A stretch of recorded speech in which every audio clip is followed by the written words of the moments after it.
few weeks ago, I shared with Little White Chapel about a differently abled child who was in a Christmas pageant rehearsal for which I was playing the piano, and my good friend Wesley was playing drums at that rehearsal.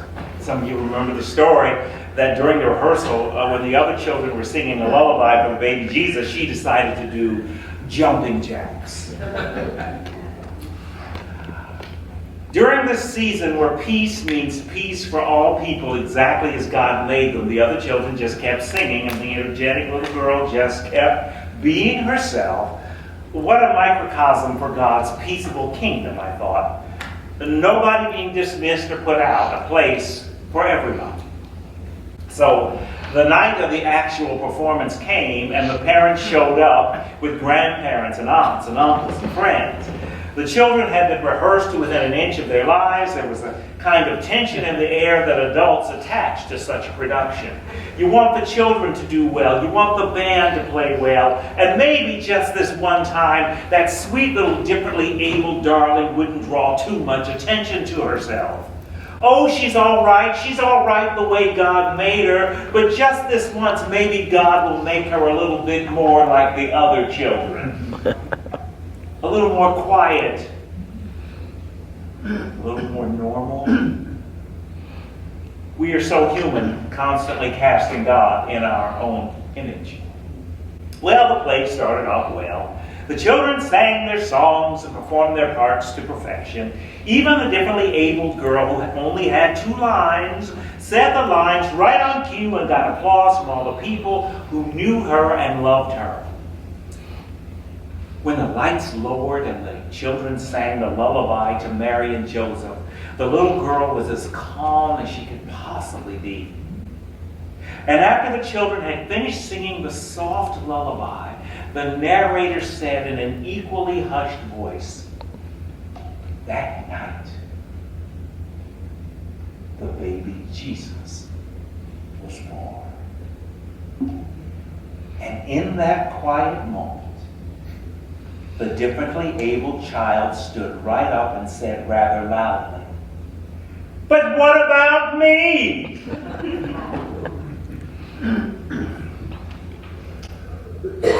What about me indeed? You see, during the children's show, everything was really good, but it wasn't perfect. In the middle of the show, everybody's cell phones went off. There was an Amber Alert. Even as all of these children in their Christmas costumes full of peanut butter, sandwiches, and carrots were safe, some nearby child was in danger. What about me?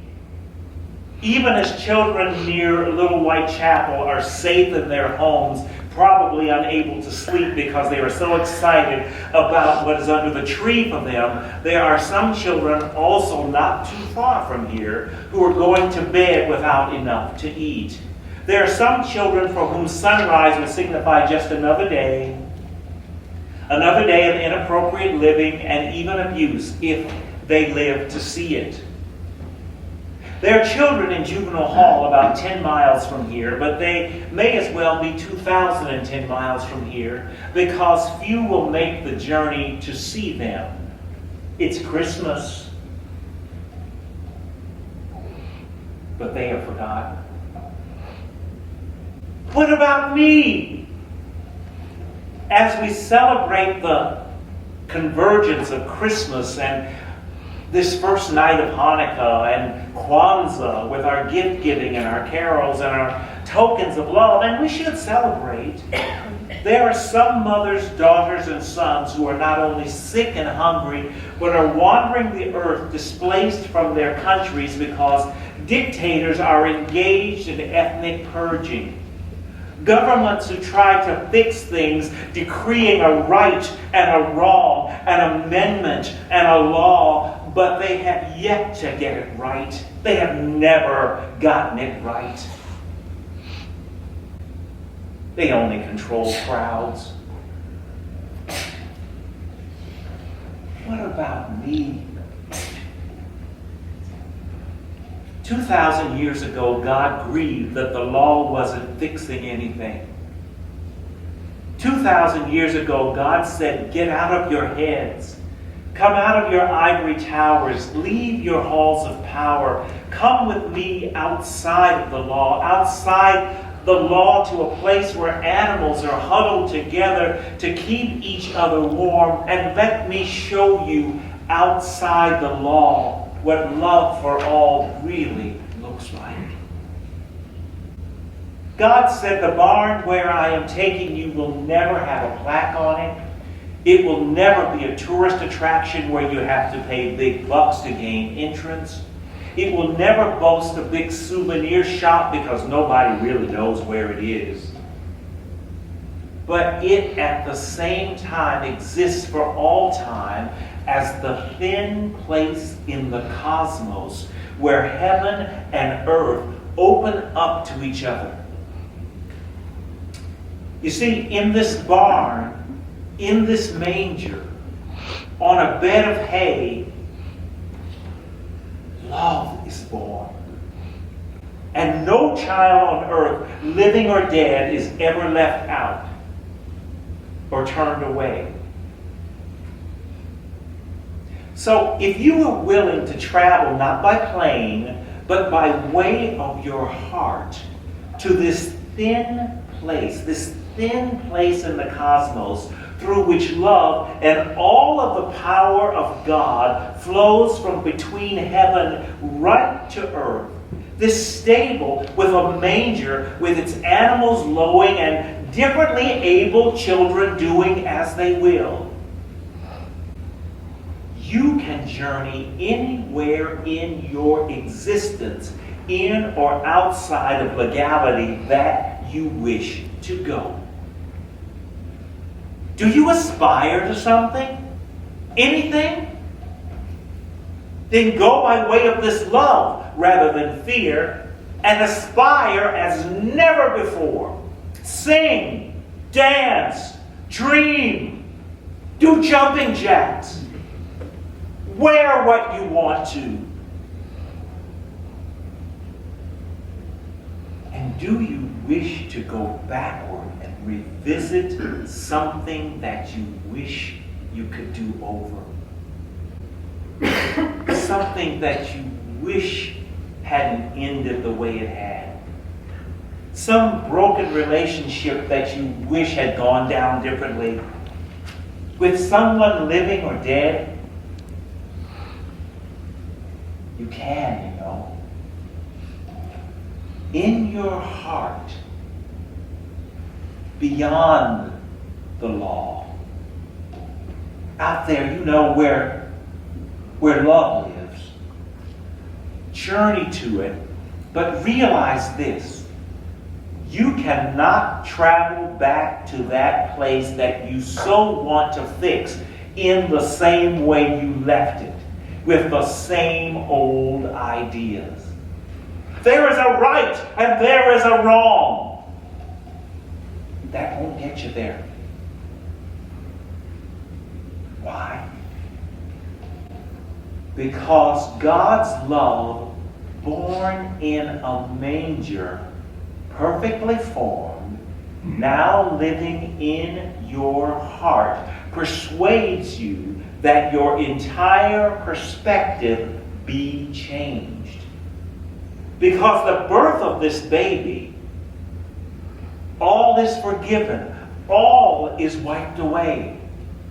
So, if you go from a perspective of that love, being willing to say to someone living or someone who has passed on, being willing to re-examine some unaddressed pain, asking the situation, what do you have to teach me? What do you have to teach me? What do you have to teach me as I come back to visit you again? You will leave there a fragrance that becomes a legacy of love that will demand that all life knows and responds to your journey and your presence. Life itself will know that you have been there because the very energy surrounding the situation and every situation from now on will be changed. It will spring past right or wrong out past the law to unimagined goodness. Those who ever knew you will remember your worst days as the best lessons that ever happened to you and to them. And you will contribute to the loving legacy of the universe. The loving legacy of the universe. This is the miracle of Christmas. Because of this baby, because of this helpless baby, everything is forgiven. Everything is wiped away. Everything is changed.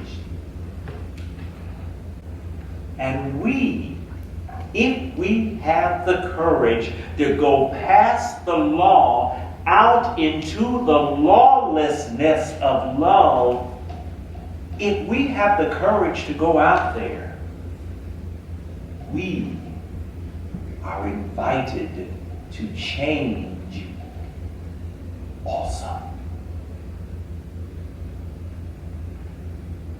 Would you pray with me?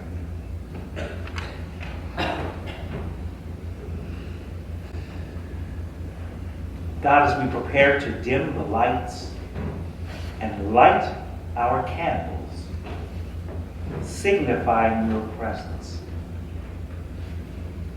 give us hope, peace, joy, love, and courage to, like the wise men, go a different way, because we have looked over the edge of the manger and see your perfectly formed love lying there.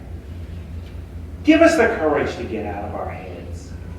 Give us the courage to stop beating ourselves up. Give us the courage to go forward. In that baby's name we pray.